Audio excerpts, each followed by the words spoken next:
kick back, you know? No, he can't. You can't? You're right. Hello, David. Cheers. Hello there, how are you doing? Chalice. How you doing? House, whatever you call it. Where are you coming, David? Going forward.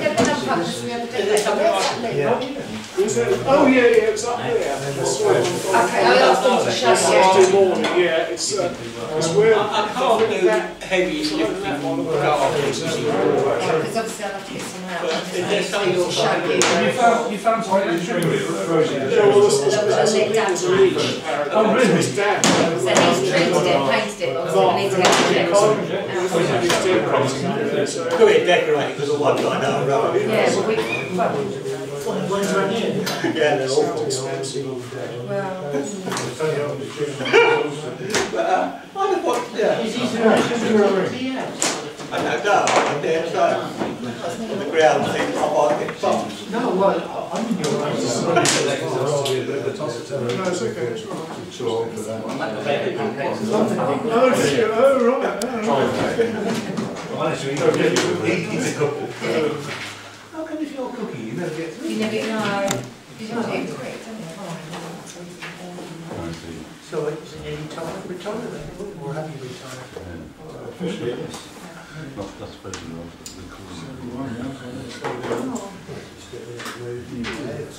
Someone who's older than me, good. Older than me.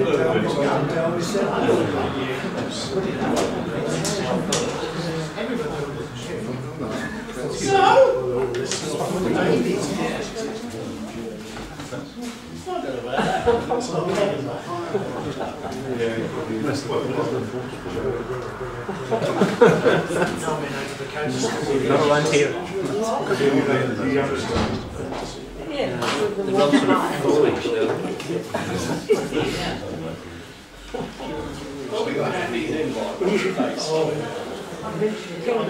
Three times.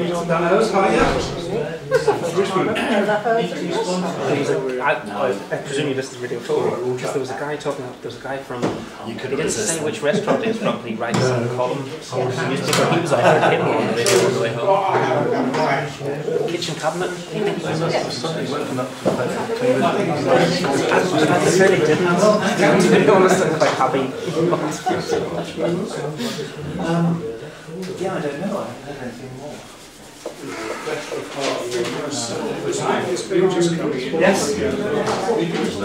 Yes, I mean, we approve them. I haven't done anything with them yet. I'm on holiday this week as well. I'm official. But really, it's okay. Just really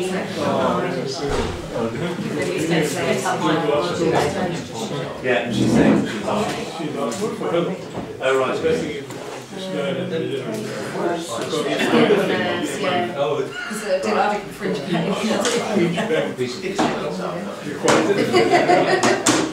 Yeah, it's going to be fun then.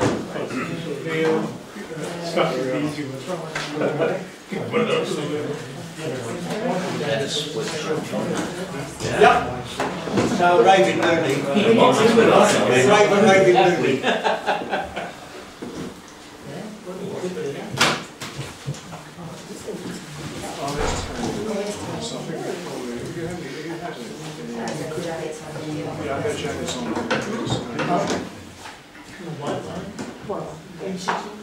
Could do, good luck.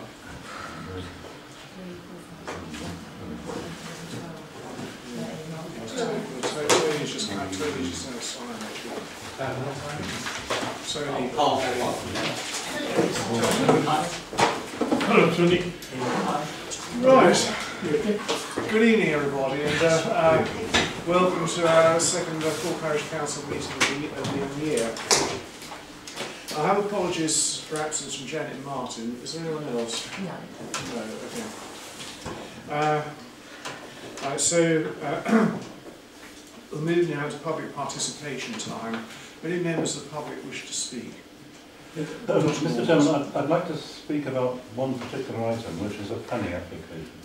Would you prefer me to say my piece now, or It might be easier if you wait till we get to the application. I mean, it shouldn't take as long. Okay. Is there anyone who wishes to speak on any non-planning issue? No? Okay, thank you. In that case, do I have any declarations of interest for this meeting? Yes. So, planning application 104 Wooden Road. right.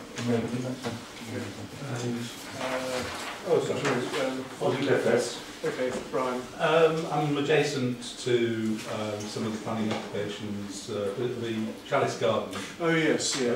but I don't think there's any particular conflict, but I'll mention it. Well, no, not But necessarily. it's the change of use one. So, yes. The change of use Yes. one is actually opposite use. Well, Oh, sorry, not yes, quite. well, I've been notified as a neighbour, so that will Yes, I also... suppose it is. Yes, it's fairly. Yeah. So which Yes, one? it's Chalice fairly close to Garden it, and 8 Mill Lane. yeah. And, Kieran. and on that same 18 Mill Lane, as I'm a trustee of JFC, with the landlords of Lenton House and Sweet Tea. Okay, fine. Okay.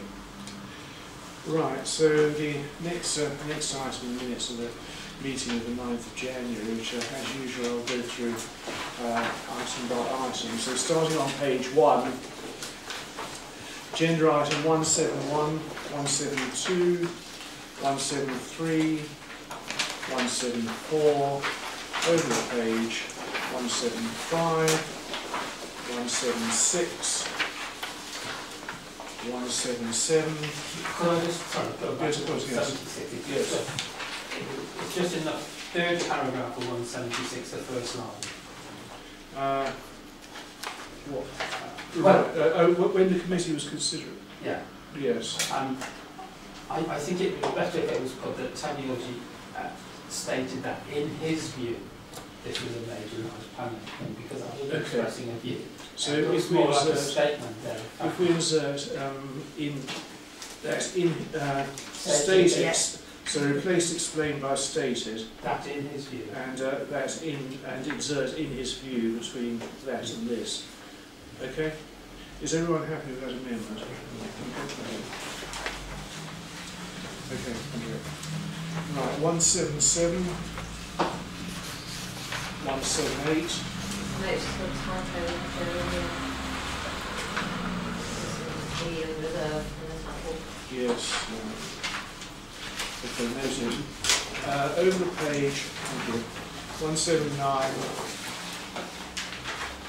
180, 181, 182, 183, 184, 185, 186. With those two minor amendments, is everyone happy as I sign those minutes as an record of that meeting? Do I have an agenda? And all those in favour? Marshall? Good.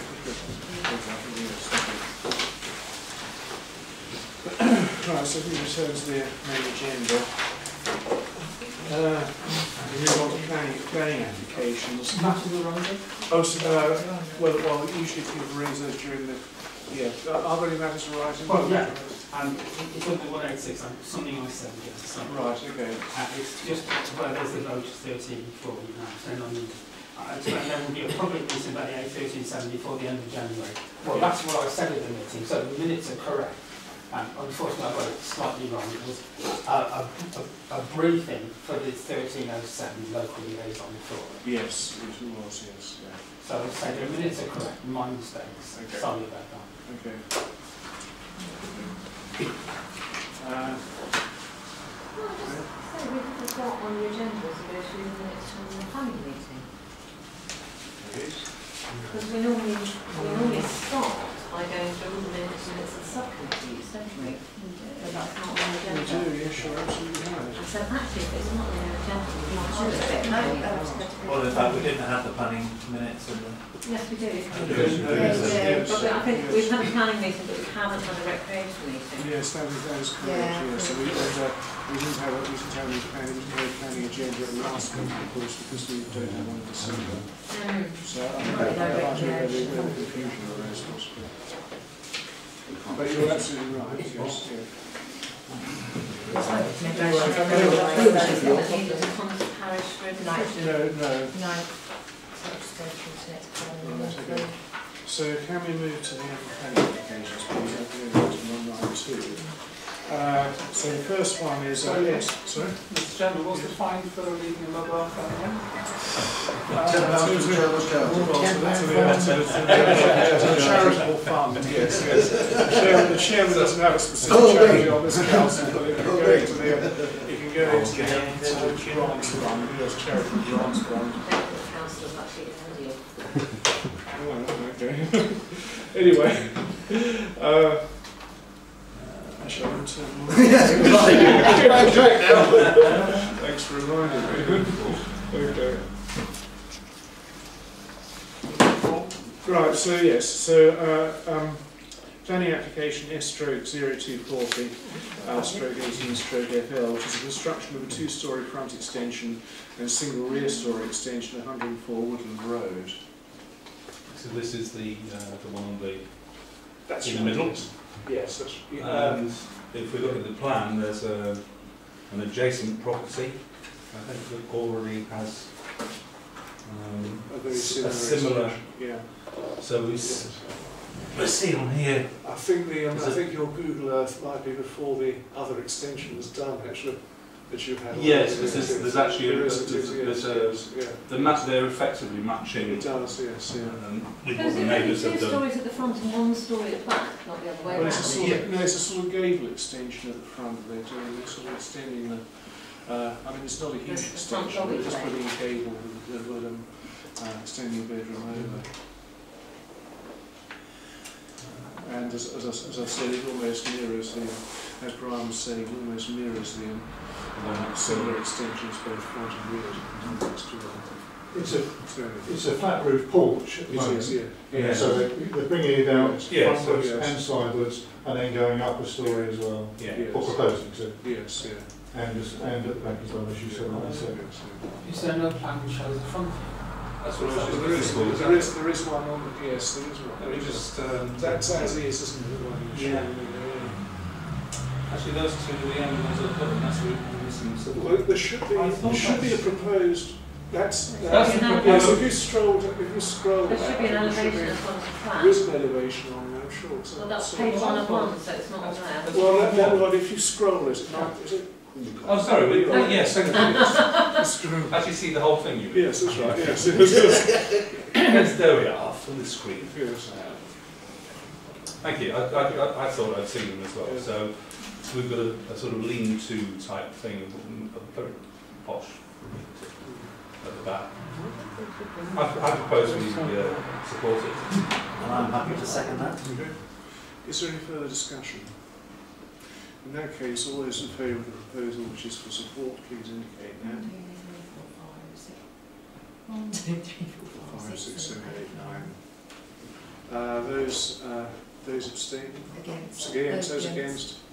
Abstaining?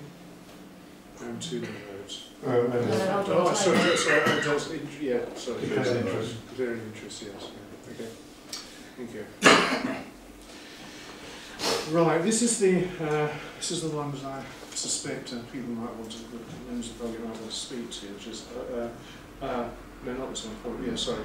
Next one is an S/10121/18/PA, which is a prior approval application for a change of use of 8 Mill Lane, which is the change of use. yes, and basically what they want to do is to establish Where Halo Head. Halo was. Yes, Yeah. a cafe stroke tea shop on that. And we've got a letter of The objection. that I was thinking But perhaps. I think perhaps ask the councillors on the planning committee that commercial consideration and competition isn't a valid reason to object. No. There was no objection from highways. No. No. Well, parking doesn't seem to be an issue with a place like this, where you're not carrying stuff away, so you're not likely to want to drive there. It seems much more likely that it's going to get some footfall, and that actually it might encourage people to spend more time shopping in the village if there's somewhere. Because it's not there's not anywhere much you can get a bit of lunch apart from sweet tea, and I think the Well, kids' brick head house. used to Brick be house. brick house. and You also also got the old. There are plenty of places to eat, but they surprisingly seem to sustain the custom on the custom that they get. So, Well, and that's a decision that we can't make on anybody No, it else's isn't. behalf No, anyway. it's not. I mean, if it's commercially inviable, that's not an issue for us to take into consideration. Chairman, I think it's a change of use. Yes. What, if I remember very correctly from the previous meetings we had, that we should consider change of use of all the offices that are there to make them accessible to be rented. Yes, the upstairs offices are a hairdresser now, aren't they? Yeah. Yes, yes. Yeah, the whole top floor is occupied now. So that's not part of this application. I mean, It's the bottom bit.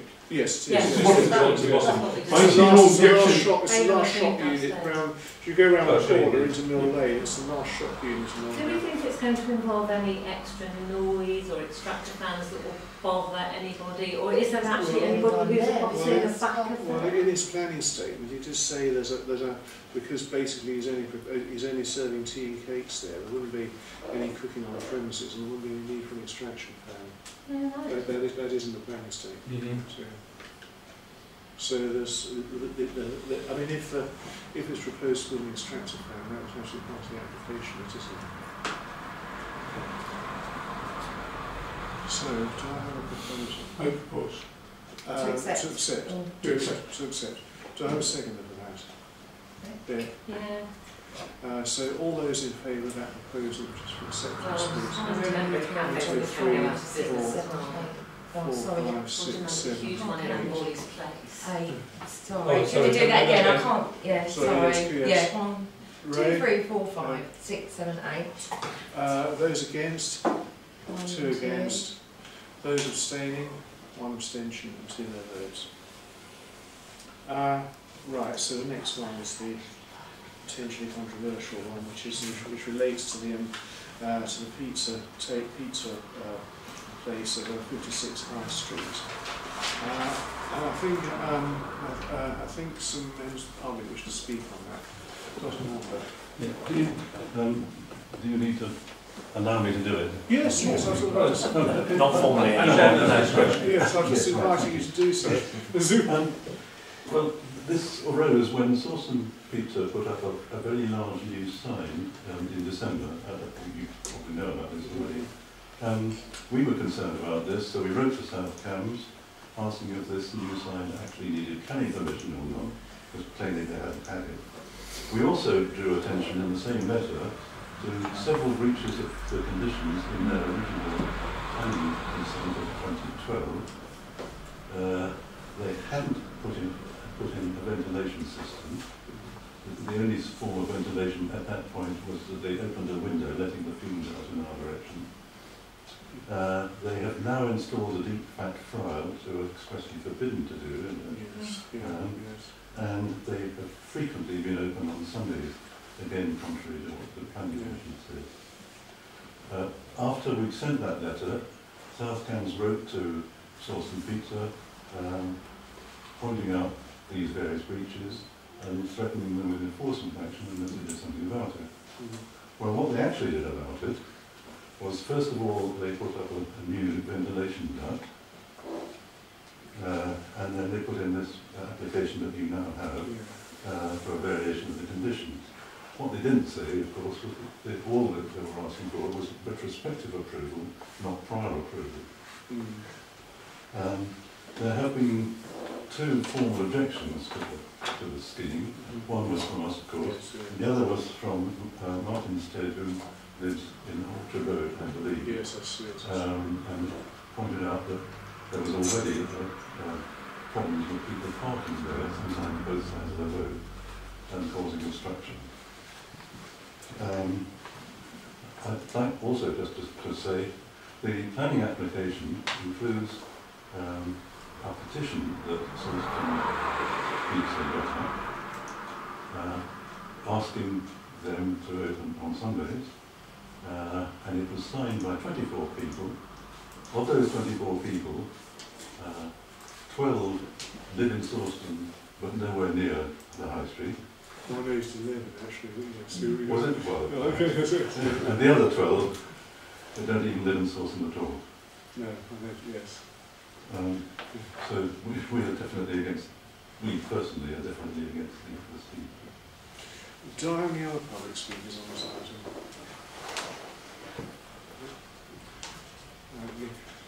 So does this retrospective commission include an application for their signage? No. I'm slightly confused about the result. I don't think it does, no.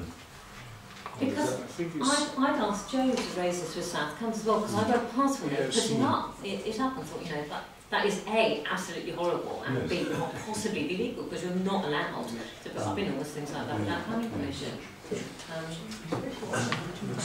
So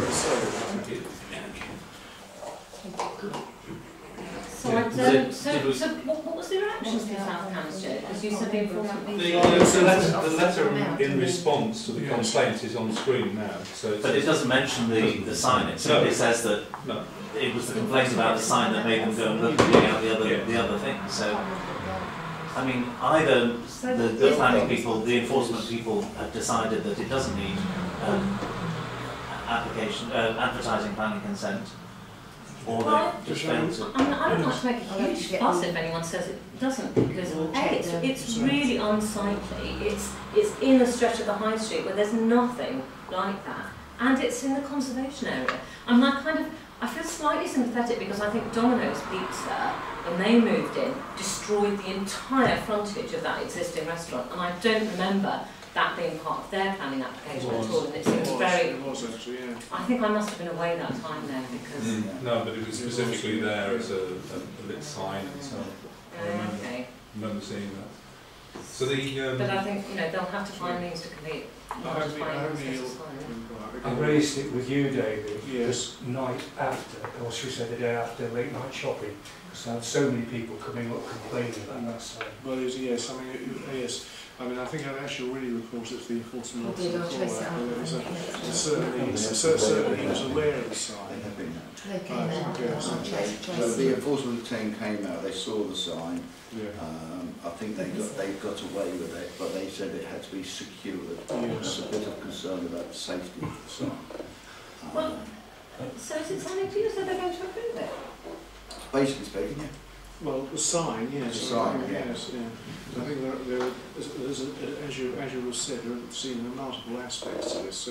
I was just going to, as I was reading it earlier, there was the relevant information in the history is that somebody is taking over the running of the shop later last year, wasn't aware of the planning application previously and the fact that it hadn't been complied with.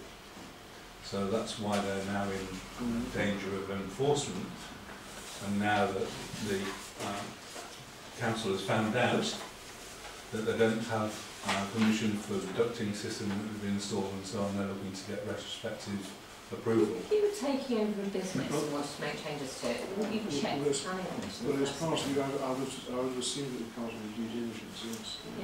Or lack of it. So I was going to say, I don't think that that anything about the circumstances and the location of the business has changed since the original planning permission. Those conditions were put in order to mitigate the problems, and my feeling is that those risks, those issues have not changed at all, and therefore I don't see any reason why those two conditions should be relaxed. I mean, yes, I mean the conditions and the reason for them were listed in the delegation report on S/0497/11, which was the original commission, which I take members have had an opportunity to have a sight of. It's included. It's on screen there. Yes, yeah. Right. Does not this merit further investigations in terms of the complaints raised and to ensure that we comply with the requirements? Without that, we just be going and throwing. Yeah. we got to tell South Kent exactly what is required. Yeah. Okay. Okay. So if nobody has any other comments, then I'm going to propose we object, because I think Kieran's material point is that nothing's changed since you made those conditions, and you made those conditions for a good reason. I mean, this does also mention external alterations, so can we mention the signage and mention that many parishioners have objected? The external alterations is to do with the ventilation. But it is, I mean, it is No, there's one within the conservation area. Can I ask Within you the the question conservation is, area, it looks not, it doesn't look at all well attached, and it's extremely unsightly. I did specifically raise the issue about how secure it was, and the comment was that he thought it was sort of just about okay, actually. Well, I think but in other words, your point bad earlier enough to was about the justify action. Sorry. I was just going to support what Beck said earlier about the look and feel of the sign. That's the thing that's getting people in the village particularly anxious Yes, or objecting it's to just it. very unsightly, the way it disturbs the roof line of that building, and that's actually quite a sort of quiet run of quite nice old-fashioned looking buildings. You know, if you have to apply to planning permission to put up a sign that big, then we should be able to refuse it if it's horrible. Otherwise, there's no point having any kind of system. You should just be allowed to, add whatever enormous signage you want to any building. So perhaps, sorry Tony, I was just going to say, once we voted on the planning application, I wonder whether we should write as a council to the enforcement officer specifically on the issue of the signage. We can certainly include that letter within our response, yes. And mention the number of residents who are objecting. But I think make it a specific thing, because the planning permission add it in with the comments, because, and then write a separate a separate letter saying why have they not been required to get advertising planning consent, because we don't believe us. It's very much along the lines of what everybody said. I mean, basically this is about two conditions, but because of the signage is so contentious, I think we also comment on it in our response to the planning application. Certainly, by making the point that this was felt to be a breach of planning permission, and there's been no change in the signage, and therefore we feel that that's significant, as well as the two issues that we're talking about. And if we want to write to the enforcement people as well, that's fine. In a sense, this gets into the planning offices as opposed to the enforcement people. Right, so do I feel the proposal? No, I wanted to add one more question. Yes. Which was particularly about the extraction plan, which seems to me to be less contentious than the other breaks of the planning permission. And quite frankly, if that's going to lift smells out in a way more easily, can we suggest in there that we don't seek the removal of that extraction plan and hood? Because I don't think that's particularly objectionable to anybody. In fact, it might be objectionable to the people who live in the flat immediately beyond. Yes, they have a window that they will Well, I think it's worthwhile looking to condition 3 of the original approval, the delegation report, and a specific reason for restricting the activities to pizzas and auxiliary items was because they generate less odour than the other activities which are closed on the site. So I think there is a... So I guess that Brian's point, I think, was should we, because there's a condition, the original condition required them to put in a ventilation. Yes, it did. Yes. They're asking for satisfaction of that condition by the fact that they've done that now. So do we support that particular that would be a discharge of the I suppose I'm just trying to make sure that if we're happy that stays, then we make that clear. So we support the extraction installation. Yeah. Because whatever they're preparing in there will emanate the same smells and odours, and at least that hood and chimney will get rid of them more easily. However, Dr. Morgan. They've installed a deep fat fryer, which they weren't allowed to do, which not only could potentially produce smells and things, but it's a wooden building, and it surely constitutes a fire risk. Yeah. Well, and it may be that refusing permission for the change of usage, effectively, the condition about it only being for pizza, they've only installed the ventilation system because they are contravening that condition. So they really ought to stick with it and go back to the original conditions. Well, indeed, and I think that's the proposal which I'm happy to second. Object to all of the changes. Yes, proposed by Dick, seconded by Kieran. So all those in favour... Hold on, I'm not looking, sorry. Yeah, sorry. Vote for objection. Okay, all those in favour of that proposal? 1, 2, 3, 4, 5, 6, 7. Sorry, I can't count when you're counting, Dave. Sorry, can you do it again? 4, 5, 6, 7. Thank you. Okay. Against? Those against? Those abstaining? 3 abstentions and 2 no votes. Thank you. Is that the right total? Or you've got 8. Yeah, 8 and 13. Right, so moving on to the tree applications. First one is S0204/18/TC, which is fail and remove the root ball of a Trachycarpus fortunii at 150 House Street.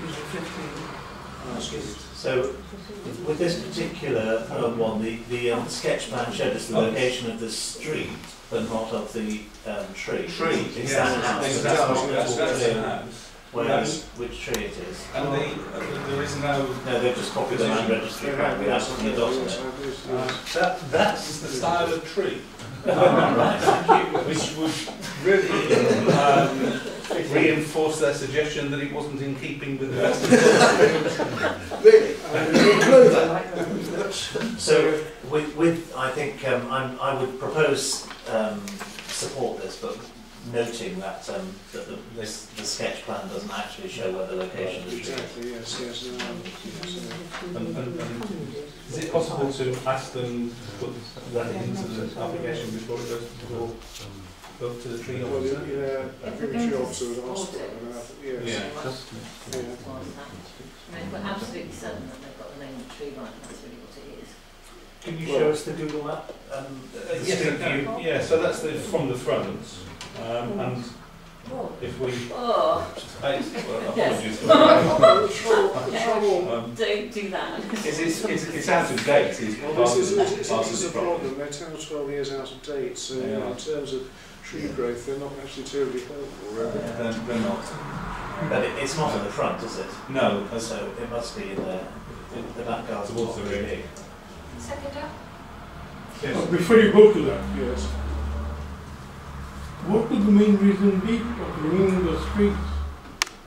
They're asking to because of light and root growth in the gardens. Light blockage and incongruity. Can you have a look at the map of the trees? Because I don't think so that is the case.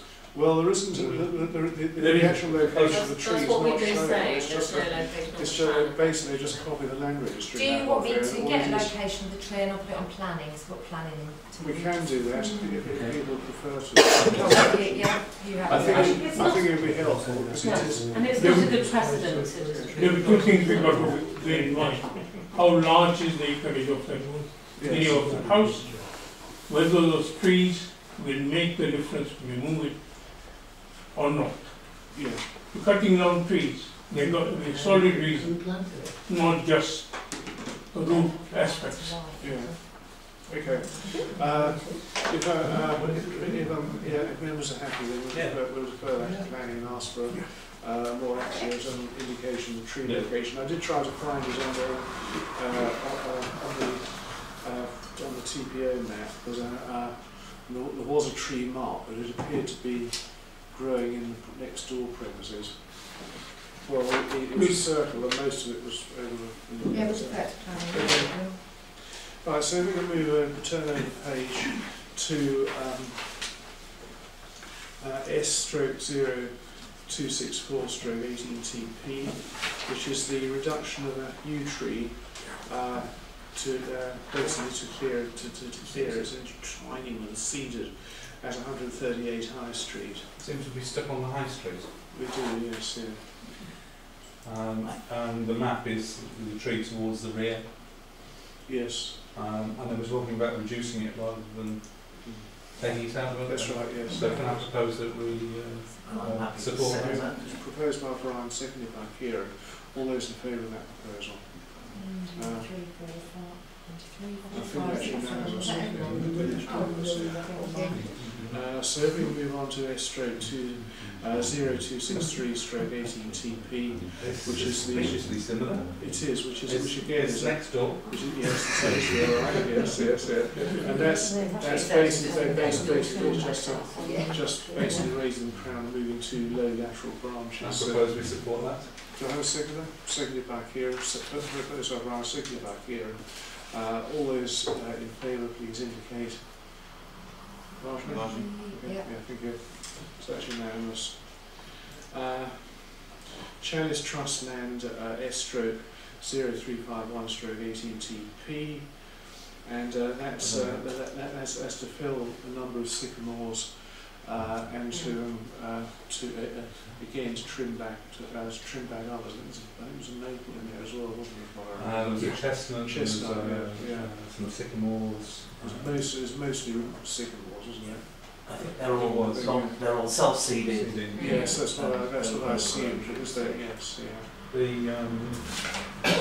The whole of the Chalice Garden has got huge numbers of self-seeders, because of course the Chalice wasn't able to maintain the garden and just let things grow. Yeah. So, shall I propose to it? Okay. Proposed by Brian, seconded by Rashley. All those in favour of approval, please indicate. Hold on, Tony. Tony? Showing interest. Oh yes, of course, yes, of course. Yeah.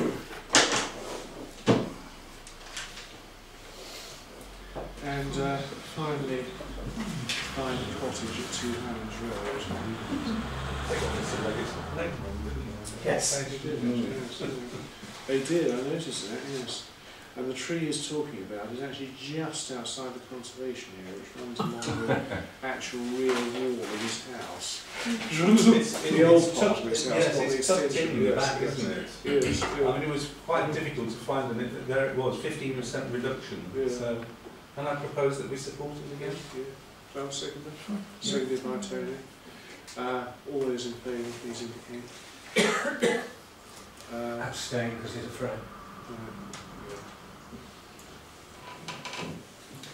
Well, we could, both of them have got there next to my kids. Oh, right, okay, yes, yeah. Okay, so that concludes the planning application. So the next item is agenda item number 3, which is the council month for January. Are there any comments? So the decorating for the office and meeting room has taken place? It has taken It has, place, he's just got yes. the hallway and the toilets to do, and he'll do windows and beds, so obviously I won't send a check until it's complete, but he's been coming in weekends to do it. Yes. Yes. There also, we seem to have paid for a domain name. It is on the agenda. Yes. Yes, well, because we put in I'll explain in we put in the Yeah. application and It's paid on- for it, because you have to apply, Yeah, you have to pay for it before you put in the application, Yes. because it has to be approved by the official Okay. committee. So But this that is, is, it's on the agenda. I just wondered about the audit. So no, thank you. we have to pay in advance. Well spotted. So are there any... The domain name that goes Yes. So are there any... But yeah, I won't send a decorating check until he's complete. Yes. Any comments? No, I'm happy to propose acceptance. Proposed by Kieran, do I have a second, please? Seconded by Roger. All those in favour, please indicate. Thank you very much.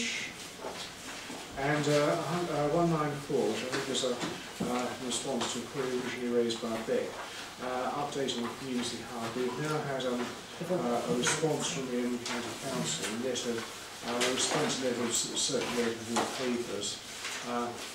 So are there any comments? I just found it slightly extraordinary that the land issue should still be a problem this far into the project. Well, and indeed that it's a problem of the education authorities or the government's own making, is that it used to belong to the LEA and now, then it belongs to the college and now the LEA wants it didn't. That was the problem. It was Spices. It was leased by the village college from whoever is the final owner of that from Spices.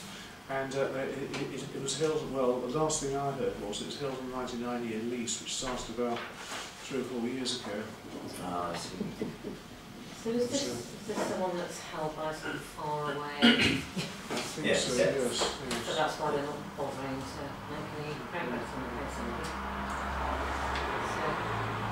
Well, I think we're glad for the update, but it's not disappointed. Well, it is, yes, but I think there's one thing this letter does do is to exonerate the parish council, which I think which I don't think is quite a bit of a stick. But I personally signed off the issue of the parking months and months ago. It was like a year ago. Yes. So you know, we are not the rate limiting factor on that. And, you know, I think that message. And that is actually confirmed by this letter. I don't think there's really anything we can do apart from noting just get noted. No, I suppose one problem with this is the amount of time it's taken to get any response from them doesn't terribly much tend to imply that they're quick off the mark themselves. Is it worth, seeing as we're recording, to actually read the relevant paragraph? So, when Sawston Village College adopted academy status in 2017, the project was impacted as all legal arrangements are now required to go through the Education and Skills Funding Agency for approval, and we cannot conclude the land transfer and start construction until this approval is received. We can't even put that in the source of scene as well, the letter.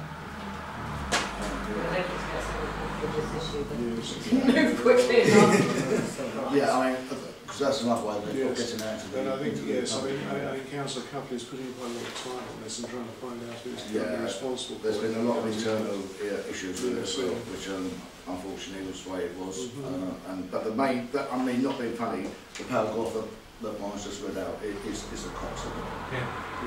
Well, because there have been so many delays, it wasn't concluded before they changed their status, and now it's got more mired because the academy status requires government approval. Yes, because we knew right from the outset that, well, actually, no, not from the outset. It was a few meetings along that Sawston Village College. Actually, we don't own this outright. It's certainly been known for several years. But this was the case. I mean, I think. Yes, I remember it's something that dropped in the end of the meeting. I think imagine myself would ask a question. I can't remember, but because I remember that at the end of the time of my governorship at Village College, that was the lease arrangement was under discussion. Anyway, that was the.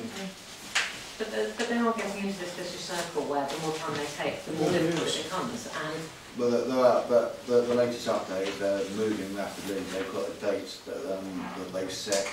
I'm not privy to that information, but they've guaranteed me there's a date that they've set, and hopefully in the immediate future they'll be moving rapidly forward.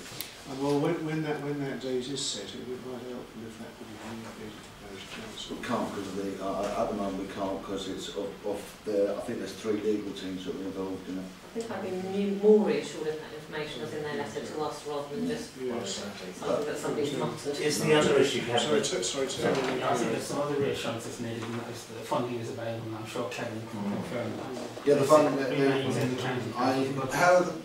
One of the things that stirred it all up, I went to a particular meeting and it's called the General Purposes Committee, and the Sawston Hub was on there. I picked up and said, well, actually what's going on with this? The funding is completely secure, they guaranteed that, and it boils down to this paragraph. And the other thing as well, which is maybe worth noting, had certain people actually got on with it, it would have been a lot easier to get this sorted out before the school became an academy. That's what's basically held everything up.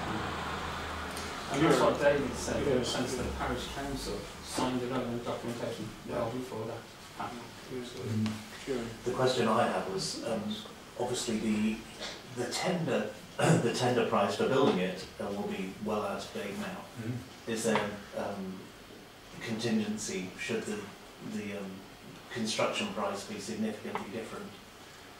They're quite confident that the construction price will be within what they've allowed. They have allowed I think it's in the region of 1.3 to 1.3 million, which should cover all contingencies as well. Yeah, it was originally 1.25 million, but then there was about 50 or 60 added to it about a year or two ago. Because I was going to say it would be really galling for them to reduce the scope of the building because the time delays have meant that the construction price would go Well, they have reduced the size of it, haven't they? But we seem to have such junior people project managing it. It's a mystery to me why they're giving a project that's going to cost so much money to what look like very junior people to project manage, and then the cost, the extra cost involved is going to be so much more than paying somebody a decent salary to do proper project management. Couldn't agree more. Right. Well, I think all we can do is to note this letter at the moment.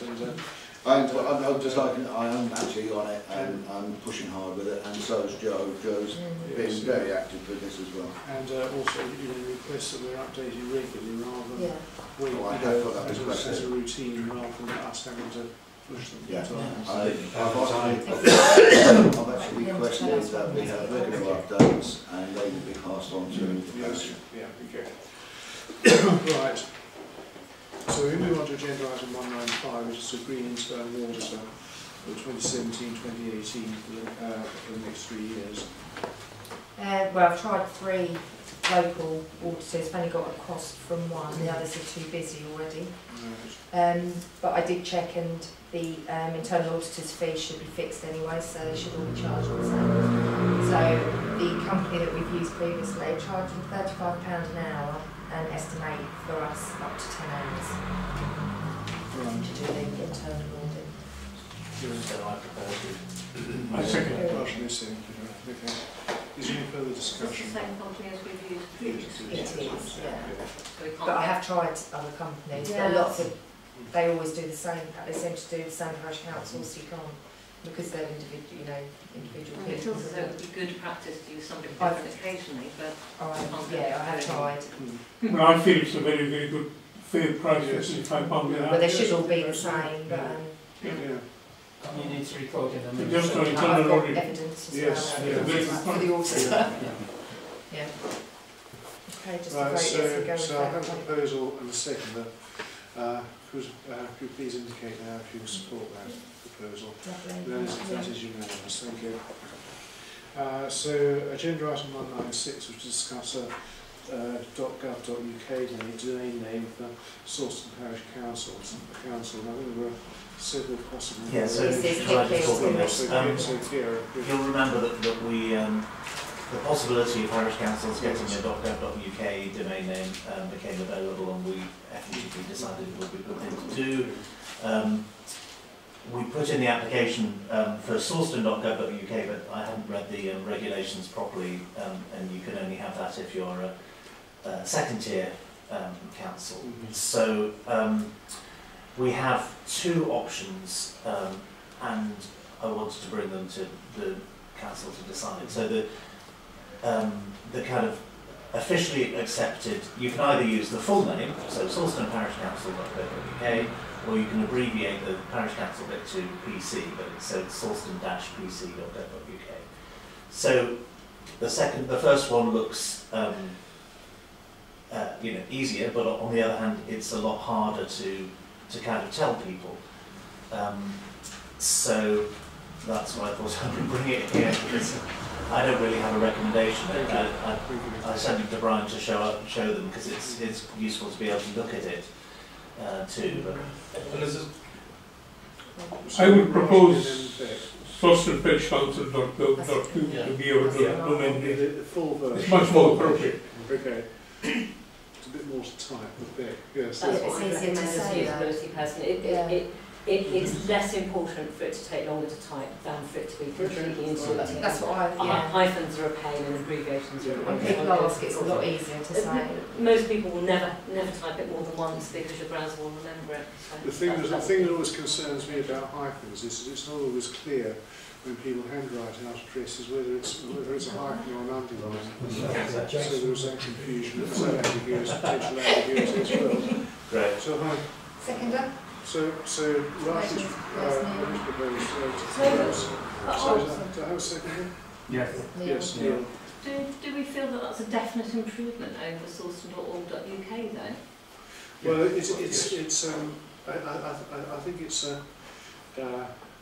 it looks more official, more professional, and parish councils are being encouraged to have .gov. I was going to say everybody in government is being recommended to take on the gov.uk so that the entire local government and central government are consistent. So yeah, and also it's the .gov.uk name is much more difficult to simulate by putting a slightly different character and so on, so it is more secure. Okay. Well, and So the reason why we're having to do this and why we have to spend 80 quid is because it's the names are doled out by an official agency according to all of these strict rules. So it is more. So the proposal is proposal seconded for the full version Sawston Parish Council.gov.uk. So all those in favour of that proposal. Sorry? Right. Can I just add to that, the domain name should be registered in the name of Sawston Parish Council as well. Sawston? Yes, indeed. There's no opportunity. Yes. Thank you. However, we're going to need to set up which from our previous the logistics of actually putting it into practice still need to be talked through at FNGP because we've got to think about the email implications and that sort of thing, but we just need I think we've got a number of things to do there because we've still got a BT Connect email, for example, so that really all needs validating. But there's a technique called 301 redirection that's very straightforward to set it from the old domain to that, so it's not difficult. Right, so we're now applying for that on the domain name. Are we going to say thank you to Kieran for investigating that? Yes, I'll endorse that. Yeah, thank you. Okay. Clark, the knowledge training course, you must drive it New career. Capel sent through, they're doing Clark's knowledge training course, which is a 2-day course, intense training course. And it's for new clerks and obviously for clerks that have been involved for some time as well. So it goes through everything, accounts, preparing for budgets, everything you should know. So I think obviously Claire should go on it, which she's happy to. But if you allow me, I'll probably want to go on it as well, just to get updated. I mean, I think the local government scene is changing quite rapidly, and I think it's important that Jo should go and make sure she's absolutely up to date. And it's obviously code of conduct, election procedures, etc., which obviously are coming up. I think we have to approve the expenditure, don't we? We do, yes, because it's going to be £200 each for a member price, so it'll be £400 for us both to go on a 2-day course. Whereabouts is it? It is in Somersham. Not part of the day, not sorry. I'm happy to propose.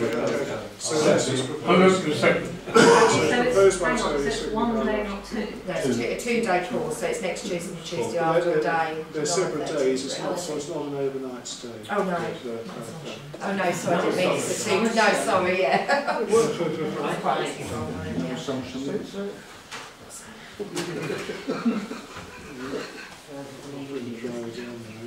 Alright, so it's proposed by Tony and Kieran. Tony, yes. So all those in favour, please indicate. And that is unanimous, thank you. Concrete in front of the ground still, we have some quotes. I do it well, yeah. Well, there's some photos of this. Yeah, so they might have blocked out your with the agenda. Oh yes, I have. No, I've got we're ready. Yes. Okay, so this is outside the ground store, which does cause a problem, obviously, when it's wet. Thank you.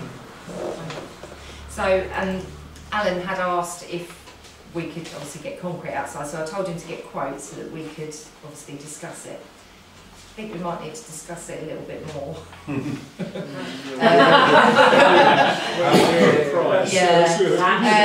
mean, we've had a quote for nearly 30,000 and another quote for 32,000, which is to excavate, obviously, deep enough that whole area and replace our fence at the back. So there is, yes, all of that area up there. So I'm thinking concrete rather than tarmac. Concrete or tarmac. Or alternative is the meshing that you can buy that will... Well, we've got that in place. It's their weight for the tractor. I understand, but there are grades of that stuff that would support commercial vehicles. Obviously, because and part of the issue we have, if we use a non-porous surface like concrete or tarmac, it will run off and it will flood more easily. Whereas actually, what you want to do is drain the water away under the surface. And if you excavate it properly and put a sud system in, you'll get much less of a problem. So, and if we're getting quotes of this sort of cost, then considering something like that, which might give us a better long-term solution, seems like a reasonable thing to do. Well, what I was going to say was obviously because of the cost of that, we need to take it to a recreation and have this discussion with Alan and Tom. Actually, yes, yeah. Could defer to. Maybe if I may, if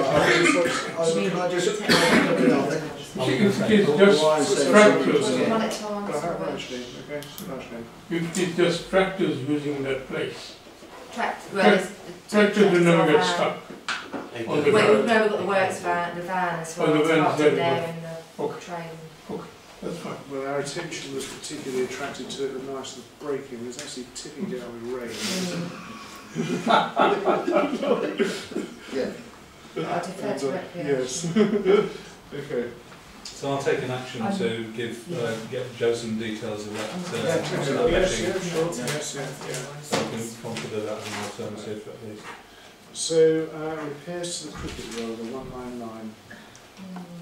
Right, so the cricket roller, the drive shaft has snapped, so it can't be used.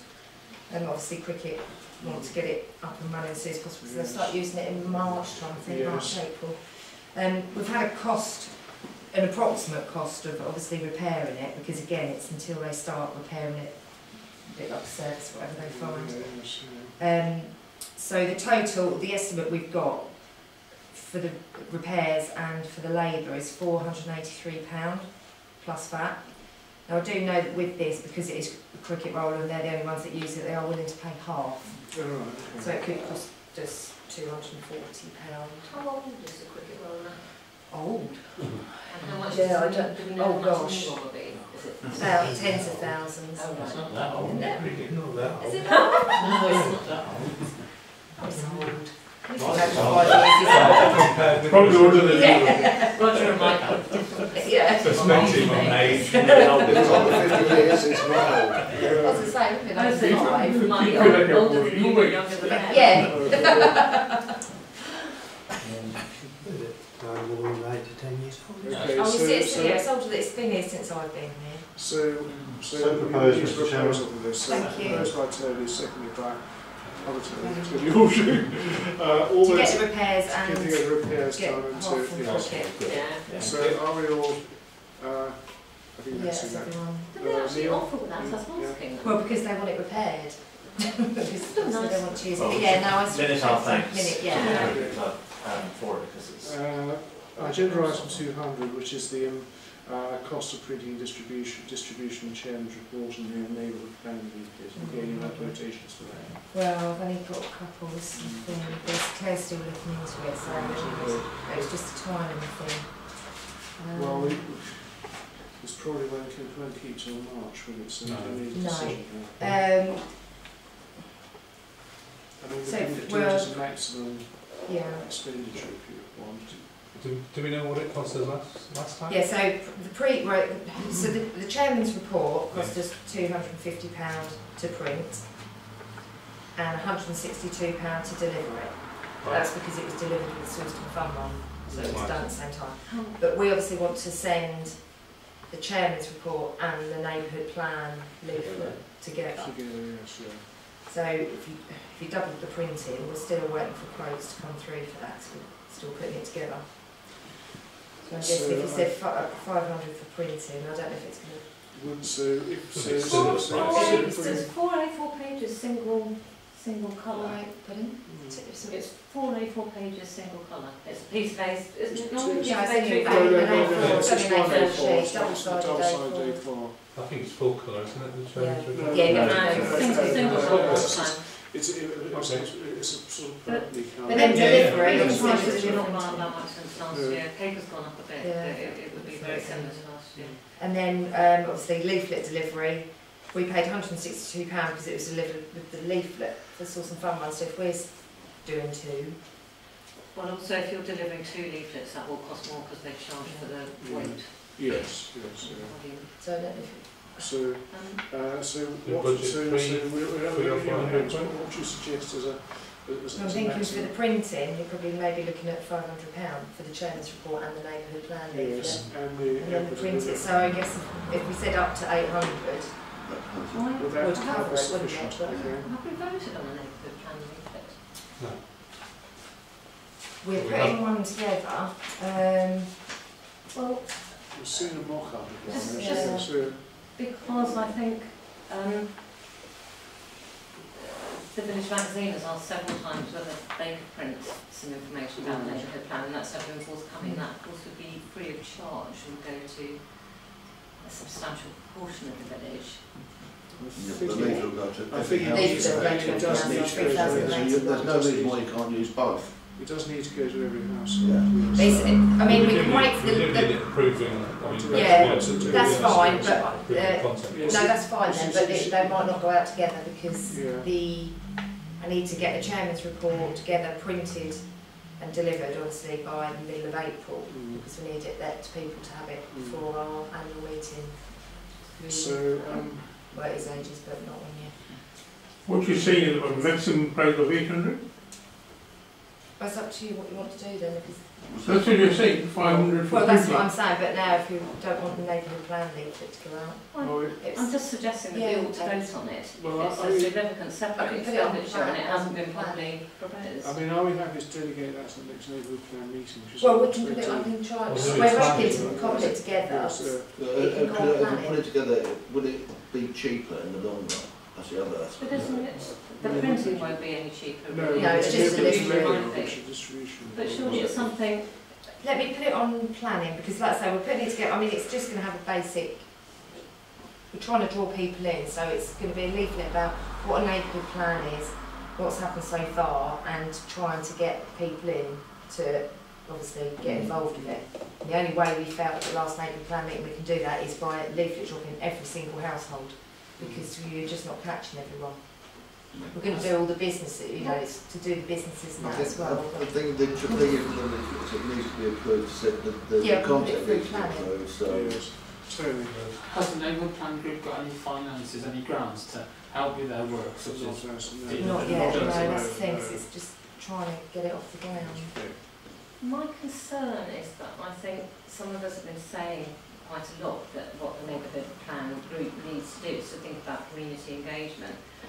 My worry is that if you just send a leaflet to everybody, that's not necessarily going to engage the community, especially if you don't follow up on it. Oh, there are going to be other things. And there hasn't been very much else. Because we felt you need to get a leaflet out there first so that people are aware of it, and then put the dates on for the meetings. Otherwise we have this meeting, nobody will come along to it because they'll think they've got to do something or they won't know what it's about, and then they'll get the leaflet, so surely they need the leaflet first.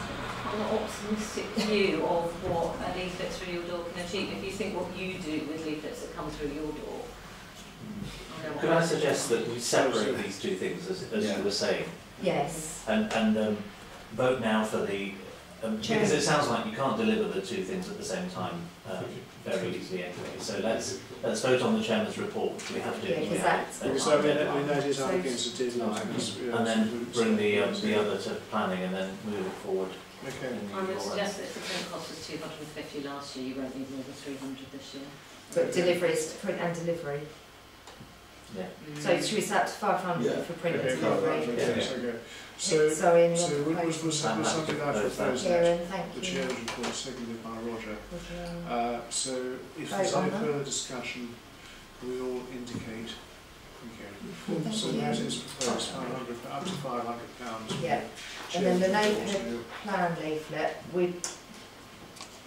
Claire's cobbling some stuff together now, Does so that hopefully need to we be- can put it on planning. Yes.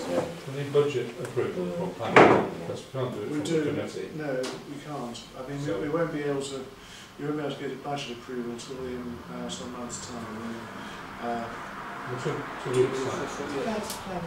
Yes, it has to come to full parish budget. It'll be Funding.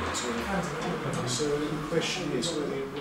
well, that's fine, so we're going to deliver them out separately, then Okay. as long as we get the chairman's report out. Chair's report, last time I attached it for you, which I'm happy to do again, free of charge if you like. Yeah, they're going to do the same as, they're going to use the same format as last year, so he just wants the information. Thank you. Thank you very much for that. But I think those printers have prepared to do themselves. Okay. Thank you very much for that. Okay. Right, so that is approved. We have the sunrise service.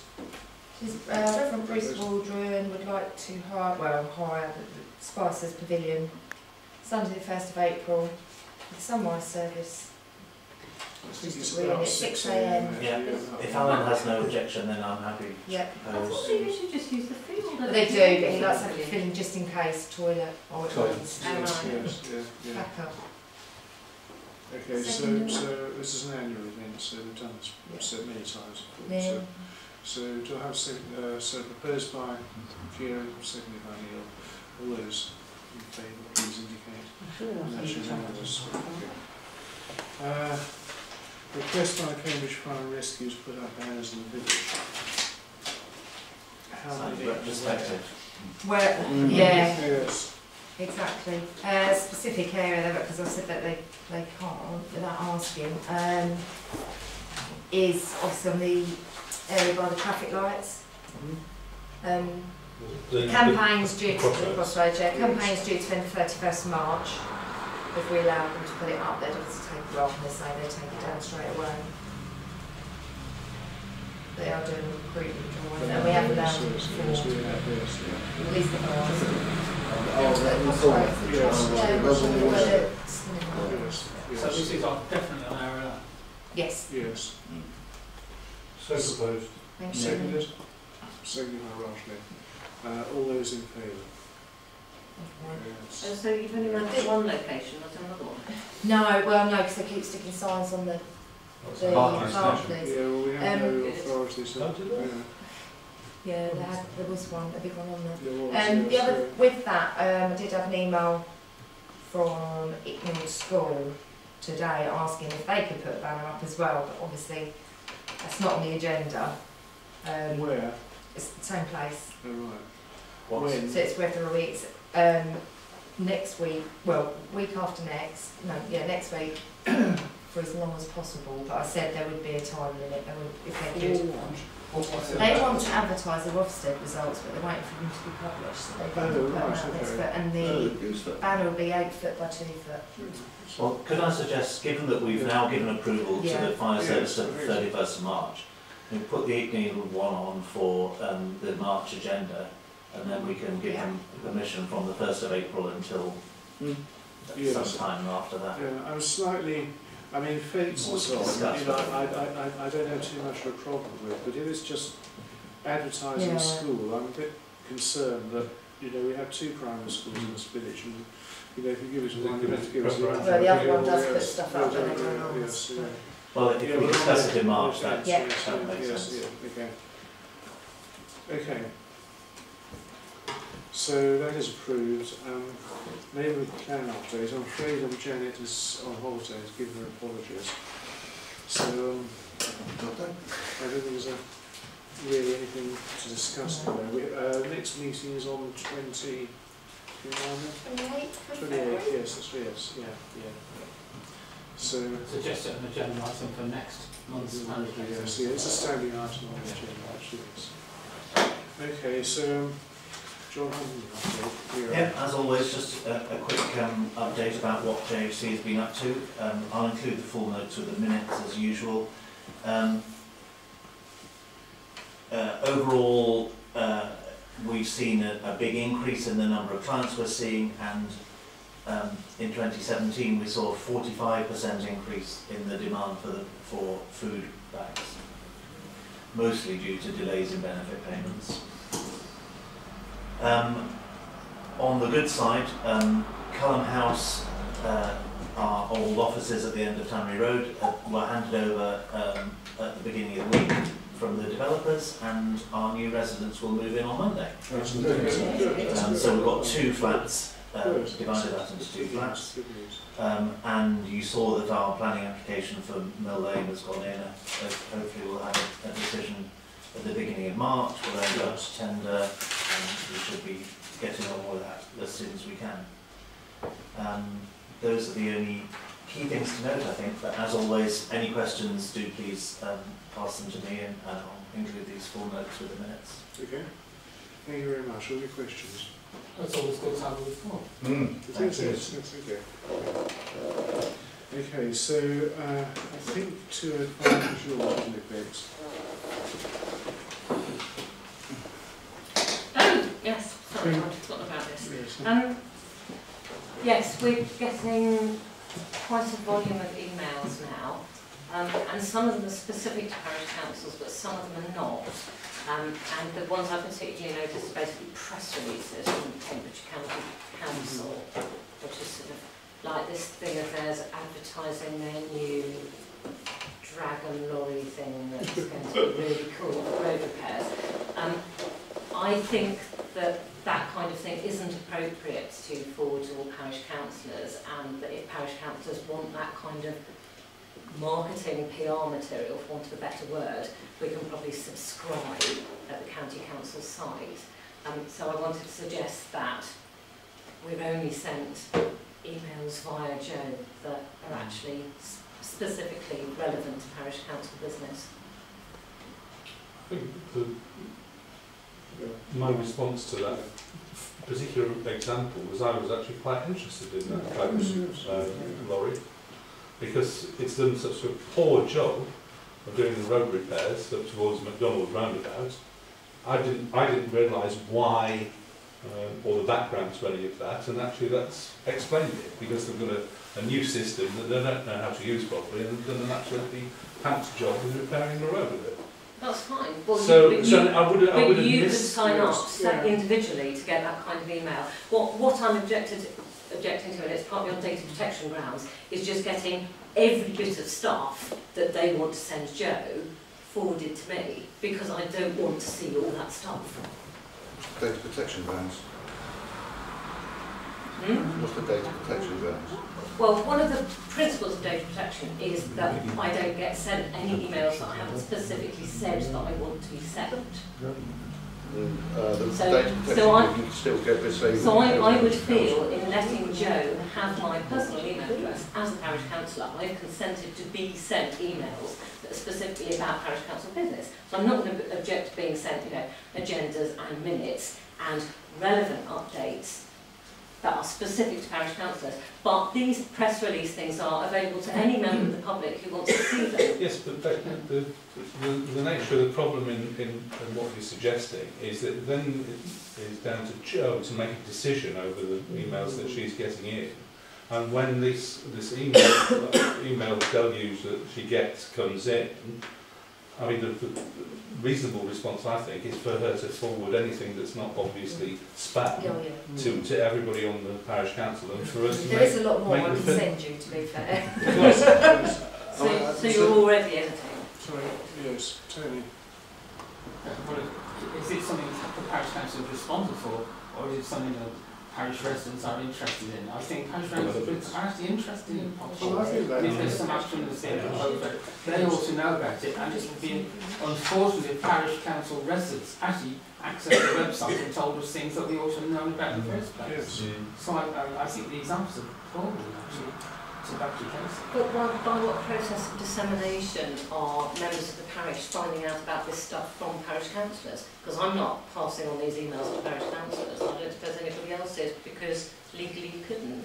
Well, when I receive material from South Cambs, I forward it to the clerk, and she uses her discretion as to whether she wishes to forward it on to members. A lot of the stuff that comes from the county is automatically forwarded to the clerk anyway. By the very fact, any councillor can opt out receiving emails from the South District Council. Yes. So, if somebody doesn't want to receive an email, opt out.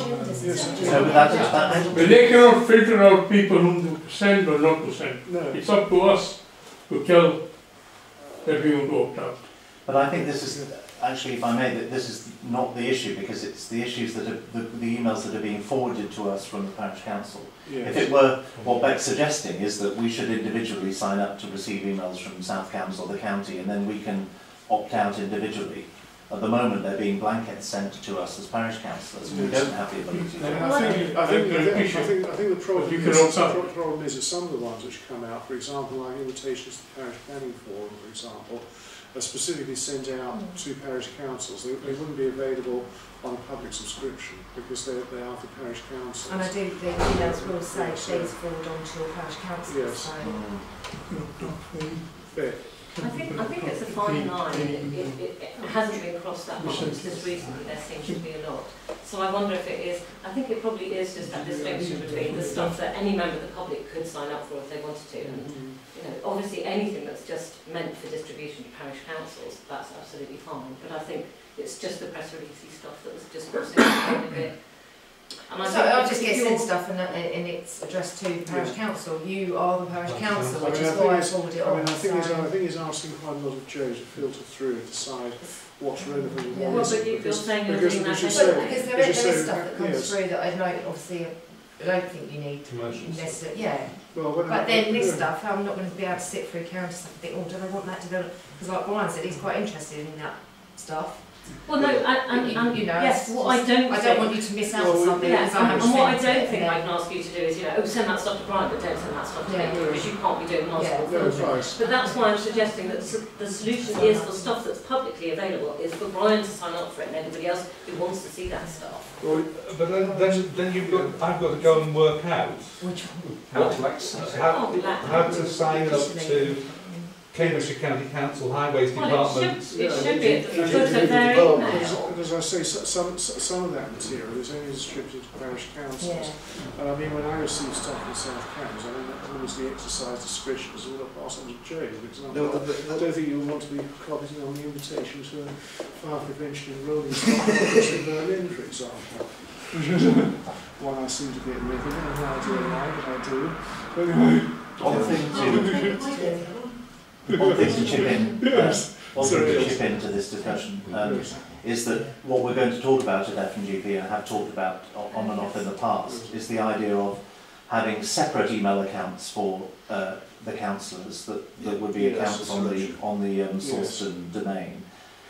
And so that might alleviate the issue because at least it would segregate the emails and so for those who feel that they get too much, it would at least be easier to filter, and it wouldn't, you know, or to deal with it in a single way. I think the problem is if you've got lots of different email accounts and exactly. email. So I guess then maybe the only thing would be then to ask.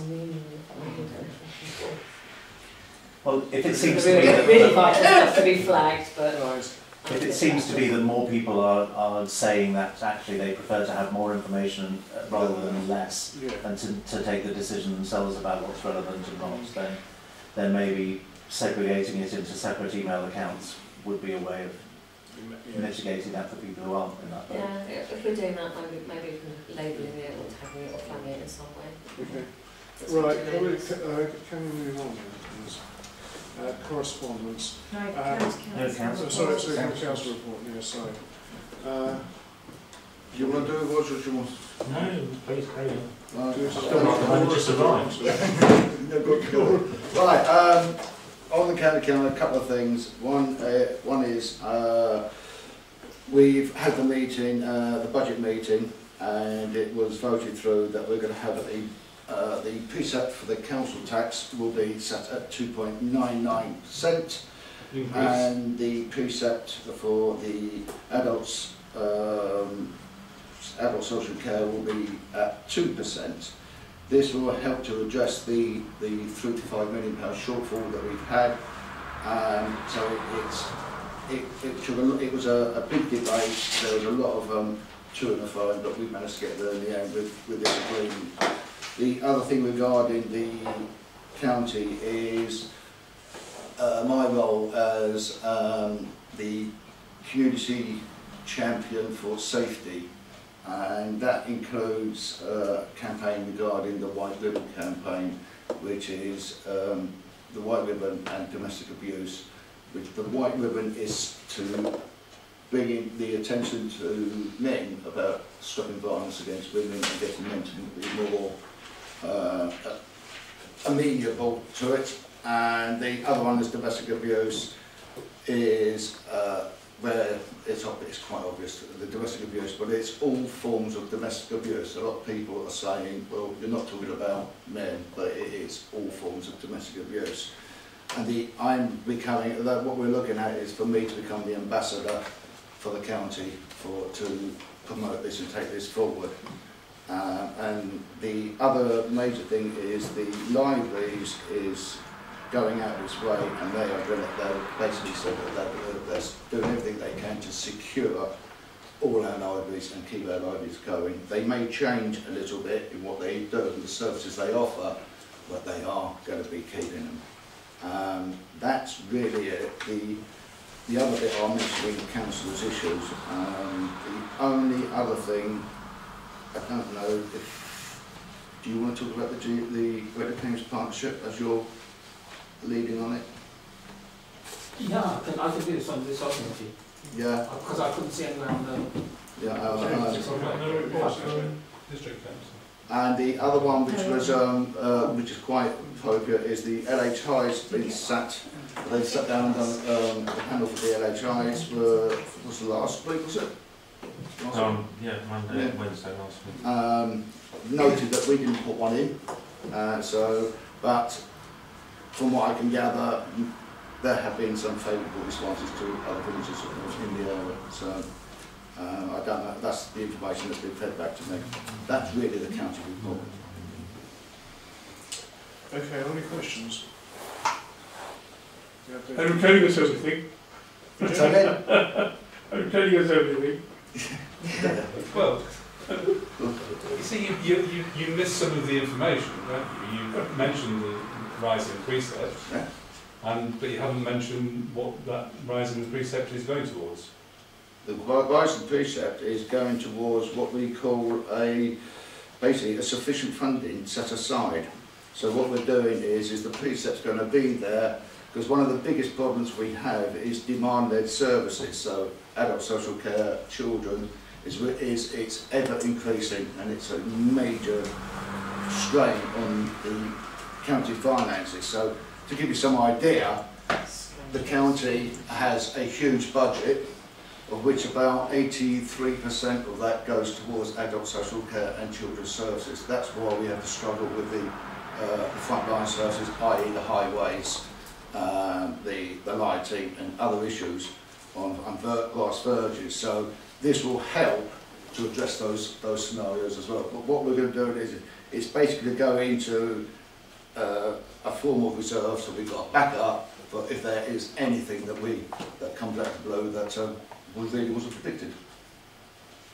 Go into reserves. Well, yeah. It's a smoothing decision. Yeah. Smoothing process, yeah.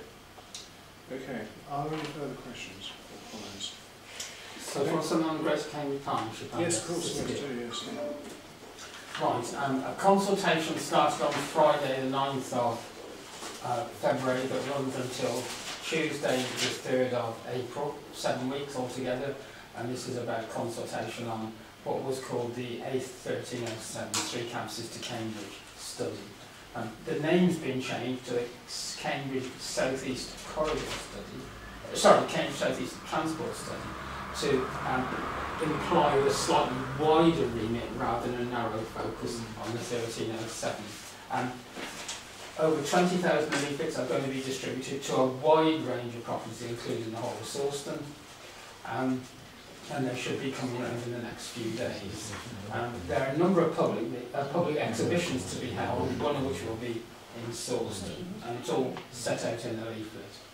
And just to give you some idea of how it's structured it really in 2 phases. Phase 1 is set out and described by this particular diagram, and I'll have this around after the end of the meeting if people want to look at it in more detail. But these are proposals for whichever final strategy is adopted are likely to be taken forward. And these are smaller scale interventions which, as I say, work on those could start literally within a few months. And then phase 2 is all about 3 alternative strategies, really between 4 Wentways and the Cambridge Biomedical Campus. Strategy number 1, and I've mentioned these in the past, is the one that's along the old railway line coming from near the A505 and going past the edge of Sawston, going very close to the Cambridge City Football Ground Stadium, and then looping around the edge of Stapleford in Great Shelford and going into the biomedical campus at the southeastern edge. So that's a completely new route, in a sense, a route that doesn't exist at the minute. Strategy number 3 is a completely on-road route between basically 4 Wentways and the biomedical campus, with additional bus lanes inward bound from Babram all the way to the campus, outbound from Babram to 4 Wentways roundabout. And that's basically strategy 3. And then strategy 2 is a slight modification of that. Basically the same between 4 Wentways and the Babram Road Park and Ride site, with then a new off-road route only for some mass rapid transit scheme, plus cyclists and walkers, coming virtually directly out where you come from the Babram Road Park and Ride site. Instead of coming out and turning right onto Babram Road, going straight ahead, that's down here, and then turning right and looping around somewhere into the middle of the southern part of the biomedical campus. The cost of these 2 schemes and the associated matters is somewhere between 40 and 45 million. The cost of this scheme is estimated at somewhere in the region of 140 million. So there are some genuine alternatives in this consultation, genuinely different in terms of route, genuinely different in terms of cost. And so the whole consultation is to get the public's views and reactions to those. And what I would say to anyone, and that's individuals as well as parish councils, if there's something you agree with there, do say so. If there's something you don't agree with, obviously do say so as well. Because a tendency in consultations is people complain about what they don't like, but very rarely do they actually say what they do like. And I think it's important to say what you do like as well as what you don't. There's just one query, it's a point that both Kevin and myself raised at the LLF meeting, and that is that that is the treatment of the junction between Babram High Street and 1307, which certainly on the plans presented to that meeting showed no works at all. I've since had an email saying that had actually been addressed. Yeah. I think the problem was that the original proposal was part of a wider scheme to create a parking right off Babram High Street, which has now been dropped for various reasons, mainly technical. And the roundabout dropped out with it, but I gather there is now a scheme back in again which will address safety issues in that junction. Is that correct? That is correct, I think, is it not, Tony? There's a statement that there will be some safety measures. Yeah, I should say that the one thing that's missing from all of this is any site for a park and ride site. A park and ride site is thought to be important in the whole scheme. But the argument now is, well, and first of all, talk was very much about a park and ride site very close to the four-way roundabout. But the thing is, if you go for this particular alternative, then siting a park and ride site here is not necessarily very sensible when your rapid transit scheme is going to the hand. Whereas obviously in these other two cases, something in this broad area would be far more sensible. So it depends which eventual strategy is actually adopted as to where the best place for a park and ride site might be. So there will be a separate consultation after all this is completed, and once a forward strategy has been determined, there will be then another consultation about the exact siting of a park and ride site. And because the park and ride site, as you say, at the Babram crossroads here, which is a very bad accident record, and a lot of people from Sawston come through here and access the 1307. There was a roundabout there associated with a park and ride site situated very close to Babram. And since that site has now been discredited, they actually took out the roundabout as well. So they took out the safety measures at the junction as well as the park and ride site, and that's what David is talking about. But we had that email conversation after the briefing meeting last week to say, in a sense, they made a mistake there and they will have some safety measures at the junction, although they didn't specify what those might be. Yes, thank you. So until the 3rd of April, it's plenty of time for us to discuss it, and plenty of time for these leaflets to be distributed, and they will give lots of details about the whole process. Thank you. Are there any questions? It might be worthwhile mentioning the date of the Sawston exhibition. Should be on. It's online. It's online, and it's in the leaflets. The first of about 7 or 8 meetings is on the 26th of this month, and yes. Certainly after that. But that wasn't the... No, that's not the Sawston meeting. Yes, I think it's the first week in March, isn't it? Yes, yeah. Sponsors together, as always. Yes. Yeah. Right, are there any questions or comments? Brian, did you? No, sorry. Just already involved. Tony, in terms of timescales, yeah. I can understand it's something which is very difficult to define. Yeah. But roughly, how long once you decide this is what we're going to do, how long are we talking? Right. As far as these proposals are concerned, there are 1 or 2 things that could literally be introduced overnight. Oh, sorry. Thank you. For example, one of the proposals is to change the timing of the traffic lights outside Linton Village was. Well, that's just adjusting the traffic lights. That's very simple. That could be done very simply. Other things like maybe putting in bus lanes, putting in new speed limits and so on. There has to be a public consultation on those issues. So the scheme has to be worked up in detail. Then it goes out to consultation. Then, if it's approved, you've got to set it up. So you're thinking in terms of at least a year for things like that.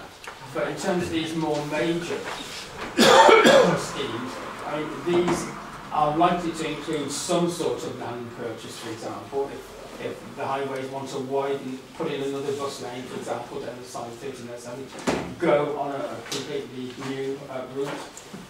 So there has to be land purchase issues. They've got to draw up the detailed schemes, and they're thinking in terms of 3, 4, 5 years for those. So this phase 1 is what could start to be implemented within a year, and I said 1 or 2 things could be implemented very quickly. So after the consultation, it will then go to the City Deals Joint Assembly and Executive Board in June or July, I think. Something that maybe have some form of impact on this is the announcement made by the Mayor today about the Cambridge Railway Station, and that he wants it up and running by 2022, which is quite early. Is it that's South Cambridge South? Those blocks. So that may have an impact on the delivery of this as well. It all interlinks. Yeah, one other final thing, if I could just say, this scheme envisages, once the rapid transit scheme gets into the biomedical campus, would then use the busway to get to the rail station, as does this scheme as well. So those schemes would then involve public transport not using Hills Road, whereas this one envisages further access to the city centre through Hills Road. I think the important point about also about option 1 is that it's establishing that transport corridor, and if the near schemes for metro buses and things come to fruition, that could be incorporated into that system. But all this detail will come out in the yes. public consultation, the exhibitions and so on. I just wondered, along with that, whether you knew whether the mayor got any commitment from Network Rail. Because I mean, it seems to me that almost everybody in the political sphere and everywhere else think that the Cambridge South is a dire necessity already. So the only people that seem to be getting in the way of it happening is Network Rail. I'm sure he's having those conversations with them. And the thing is, he's made this statement that it will be delivered, and knowing the mayor as I know the mayor, he doesn't make statements lightly. That's all I'm going to say really about that. I can guarantee it's not down to him. No, well, I think you'd be, I think to pick up on that, it would be very unwise for him to make a public pledge without having had some reassurance that the scheme is viable and no illegal to it. Yeah. Okay, are there any further questions or comments before I move on to the next item? Right, the next item is on correspondence, and we have a letter from the Royal British Legion thanking us very much for their donation, which we agreed at December meeting. I did have a meeting with them on Saturday, and in which they showed me their accounts, and they had actually, with other donations and collections they had for them to raise this £1,000. They are actually £288 over the top, which they have agreed to return to the parish council. I hope it was made and accepted. Excellent. So councillors' issues and agenda items for the next meeting. Very much I go. Go Brian, come on. We already mentioned the only thing I was going to talk about, which was the road repairs, which seems to be I've been there as well. an experiment. Well, maybe we can talk about it now. It seems to be an experiment gone bad. The issue with that was, to be honest with you, an experiment gone bad. I'm not going to hide from that. I've had many visits and discussions with highways and the actual portfolio holder. The bottom line of it is they are going to come out and do that again. It will be done properly again. But the greater picture of this is, out from that, we decided that it may be a good idea to give Sawston a good sweeping. And so I arranged for meetings with Joe, myself and highways, and they came out, and the main reason was we're getting, well, I'm personally getting a huge amount of complaints about Princess Drive. We're literally falling apart. So what the bottom line of all this is we're going to come up, and this is where all the councils get involved, coming up with all the main roads of Sawston. I've already got collated a list. And at the moment I've got Princess Drive, Queensway, High Street, London Road, Prince William Way, Huntingdon Road and St Mary's Road. That are all, we can get this list in as quickly as possible, and then basically speaking, the bottom line is we'll be at the top of the list for getting our roads. It sounds like it's all the fun run roads. So does that mean you're going to jeopardise the fun run issue? What do you mean by jeopardise? We've got such bad potholes that the bottom line of it is the dragon patcher that everyone's on about, we borrow it and it has to go back, and it's all about timescales and when it's all going to be in. And there's the officer that I spoke to, the highways, said he can't guarantee any specific dates at the moment, because the other issue he's got is we're not the only village, it's throughout the whole county that they've got this major problem. So he's got to be seen to be fair and distributing the dragon patcher as and where it is. The beauty of coming out of London Road is it's actually quite a positive story. They realised what the problem was and they are going to address it and put that right. But the knock-on effect is that we're not going to get the roads resurfaced, but we're going to get them properly repaired. You still didn't answer the question. The areas that you said. I did answer the question. I said they couldn't give a definitive date of when the dragon patch will be out. It's dependent partly on temperature as well, isn't it? Yeah, and weather. The dragon patch, if it's freezing cold, one of the problems I got with it, with the London Road thing was it was the wrong time of the year to use it. And the result I found out. It comes from Sweden, and the whole point of the flamethrower is to actually heat up the road so it will take the stuff that they're squirting in. Yeah, and the obvious problem for anybody that's looked at that repair is that they've put too much material in the potholes and they've overfilled them, and so they're raised above the surface of the road, and they don't have any roller capability to flatten it out. So until the operators get used to using it and adjusting the amount of material that they're putting in, that will carry on. So why I called it an experiment gone bad is presumably because we're adjacent to the depot where the machine is held, and we've been the first experiment on London Road. Well, not strictly true. They have been using it in other areas, and the thing is with that particular problem that they have got a roller on it. One of the things that the way that it works is the roller system actually works against the dragon patcher, so it creates that raise in the road. Whereas what they need to do is do it and then go back over it. They don't. The system works a weird system of how it works. The issue regarding the dragon patcher is there is that one was experimented with. I think that I can say that they are looking at another type of dragon patcher. There's foreign accounts, there's all sorts of things out there. So when we get that information, we'll look at that as well. The press release that we referred to earlier said that they'd experimented and trialled it previously and decided to purchase it. Yeah, but there's also, for the area, we need more than one dragon patcher. It's not going to be sufficient. So the bottom line of it is, yeah, you're absolutely right in what you're saying, that the experiment went wrong, but one of the other issue is with it, is what they didn't quite get right is the size of the potholes that they were dealing with. And the dragon patcher is supposed to deal with quite substantial pothole size, but they were quite extremely large potholes. Sure. What's that? Right, They should not allow when they try it out, get it working. This is a conflict in the parish council. Yeah. Well, except it's not PR, it's whether they actually know how to work the thing they've read the manual. I'd just like to say that how nice to hear that the resurfacing of Princess Drive is on the agenda again. When 2 years ago it was passed to be done. 3 years ago. 3 years ago. 3 years ago. And then suddenly disappeared.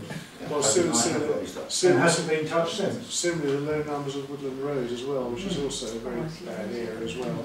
We did have a site meeting with Highways Officer. That was good.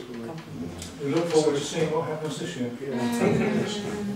Right, I think great interest. I was take Raj and then we'll move on to.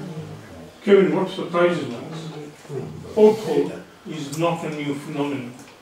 There are engineers there who know exactly how to repair that pothole.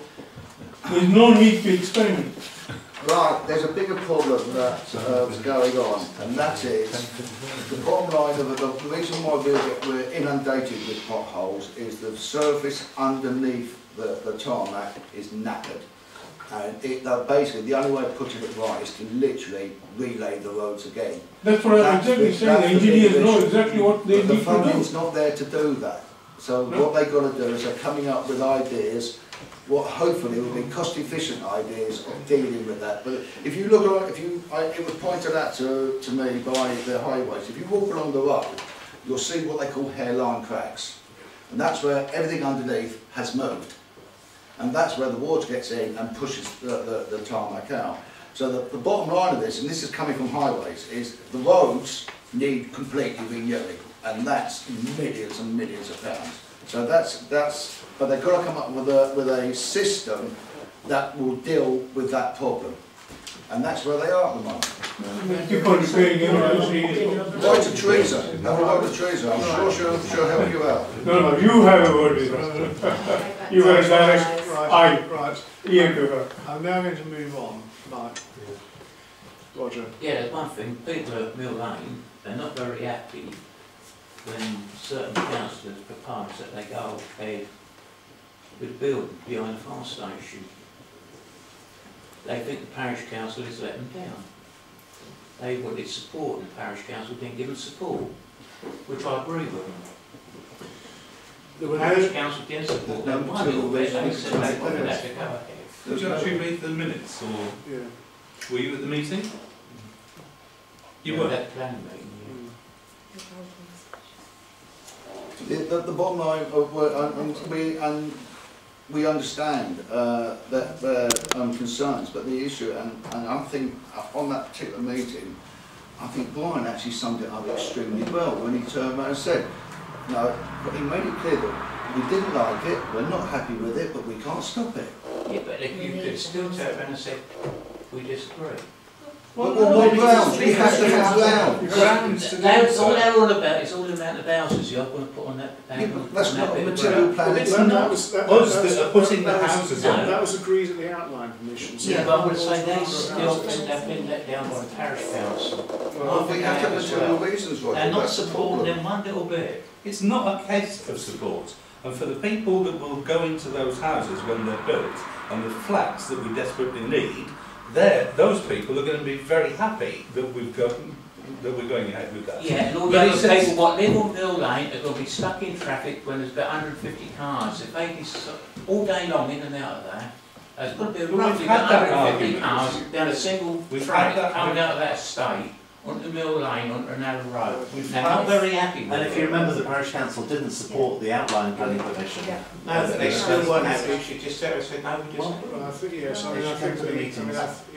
think your point's been made and the decision's been made. So we'll go on now. Just a very quick question about the parish clock. Have James's been out to it in the last few days? They have, and there is a guy down Church Lane that's keeping an eye on it for me. Okay. Or an ear. Yeah, because I was going to say, just to get some guidance on how fast or slow it should be before we mention it to you, because it was 3 minutes fast for a few weeks, and I was about to bring it up today. And is it still? Have you checked? No, it has been out. I was going to say, yeah, because this guy, he emails me, so he's pointed it out a couple of times. I asked if he wouldn't mind letting me know every time it's out or whatever. So yeah, and then James Jules comes out straight away. So if it's out by a minute either way, then we should let you know? Yes. Yeah. Yeah. That's all I was He's come out and is just with margin Tony. Well, yeah, we need to put the consultation referred to somewhere on. Sorry. So we have one meeting. Yes. Tony. Consultation I referred to, we need to have that somewhere on the parish council agenda. Yeah. Yes. What date was it? 3rd of April is the closing It's a date. closing date. It is open now. Because you said it's at Spicer's Pavilion. Yes, you said it's at no, that's Spicer's. the exhibition. That's the exhibition. Yeah, I'm just thinking, I don't think it's been booked. That's Well, my whole point. No, it's at Sawston Village College. Yes, that's what I was I thought it was going to say. Sawston Village. Yes, it is. I thought it was, yes. Consultation on agenda. Yeah, Sorry, I wasn't until before. I thought you were reading, yes, it is. I mean, it's certainly Sawston Village College on the material I've seen. Sorry, I thought you thought you had an update there, actually. Okay. Right, Tony. No. Ray. Neil. Is there an increased level of security on Spices? We're going to discuss that in reserve session. Okay. Okay. No, go on, Ross, what do you like? Thank you. Right, I'm now going to go into closed session. The reason I need a vote to do that. The reason we're doing this is because there are two items. One relates to a confidential personnel issue, and the other relates to a security issue at Spicer's Pavilion, which we feel should be dealt with in private, so as not to advertise. It wasn't that slice, it's the old slice, it's like Oh, right, okay. when I'm walking the dogs about 100 yards away from it, a security thing comes out and checks all out. Well, we know that activity has been increased on that site. Because as we reported, I think myself and Brian both reported that there's been a site that been leased for 5 years to dry foods distribution company. Yes, But as soon as you appear, that was in October, I think it's like that. Yeah. it was. It's like a So can I propose? Sorry, Yes, sorry, yes, sorry, yes, sorry, yes, sorry. yes, You need a yes, vote,